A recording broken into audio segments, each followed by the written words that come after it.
A woman accidentally discovered that the eldest young master and the female housekeeper were having an affair in the kitchen. What surprised her even more was that they were conspiring to frame the president. The female housekeeper said, "I've been poisoning that loser's milk every day. He won't live long." The woman then found out that the president was blind and that it was his elder brother and the female housekeeper who had framed him. Knowing the truth, the woman wanted to tell the president, but then she thought that it was her first day married into the president's family and the president wouldn't believe her words and might even put her in danger. So she could only keep the secret to herself.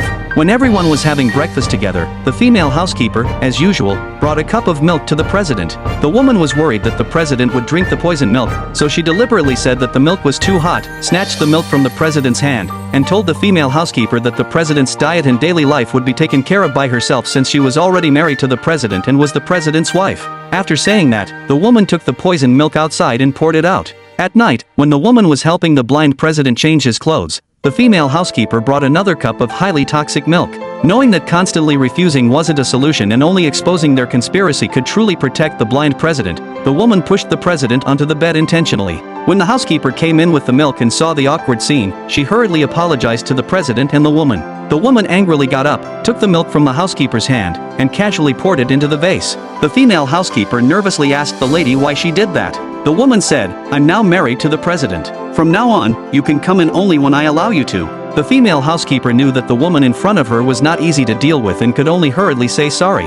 Then the woman said that she was allergic to flowers and asked the female housekeeper to remove the flowers from the bedside because there was a surveillance device placed by the female housekeeper in the vase. Helplessly, the female housekeeper could only do as she was told. The woman still couldn't hold it in and told the president that the milk sent by the female housekeeper was poisonous. If he wanted to drink milk in the future, she could buy it separately. Actually, the woman had no idea that the president already knew he was framed by them. But the weak president couldn't escape. The woman saw that the blind president was a pitiful person and told him that she had married him and from then on, his daily life would be taken care of by her. The president thought that the woman married him only for money and power and wanted to use him to help her family through difficulties. Now the president found that the girl was kind-hearted and not the gold digger he thought she was. So he hoped the girl could be his eyes and drive his elder brother and the female housekeeper out. Although the woman was just a substitute bride, seeing the blind president who shared a similar fate with her, she decided to help the president expose the conspiracy of his elder brother and the female housekeeper. The next day, the woman quietly went to the kitchen to look for evidence of drugging the president.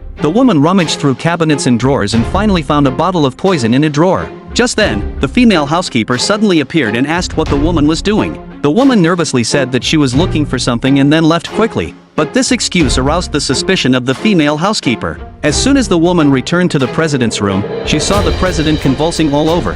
After regaining consciousness, the president told the girl that there should be stimulants in the milk that would cause him to have hallucinations and even lead to heart failure and death if taken for a long time. The woman found that the female housekeeper was so vicious. She decided not to tolerate anymore and slapped the female housekeeper, asking what the medicine in the kitchen was. But the female housekeeper pretended not to know. At this time, the president's elder brother also came over and asked what had happened and even threatened to call the police, saying that the female housekeeper wouldn't harm his younger brother. At this moment, the president also shouted at the woman, telling her not to meddle. The woman knew that the president was protecting her, so she took the pills for testing. But the test results showed that the pills were vitamins, not poison. The female housekeeper and the president's elder brother had planned this in advance. The president knew that his wife had been tricked and deliberately said to call the police. But the two with evil intentions, of course, didn't want the police to investigate further and hurriedly said not to do so. The female housekeeper also pretended to be pitiful, knelt down and begged for mercy, and taunted the woman for being petty. Just then, the tester suddenly said that this was the report of the second test sample. The president's elder brother looked at the tester in astonishment. It turned out that the woman had given two samples. Unexpectedly, the second test sample was the milk taken by the female housekeeper. And the test result was that the milk contained a large amount of replaceable stimulants, enough to cause death. And the woman told the president's elder brother that there were the female housekeeper's fingerprints on the cup and the police would know the answer when they came. In order not to implicate himself, the president's elder brother directly slapped the female housekeeper.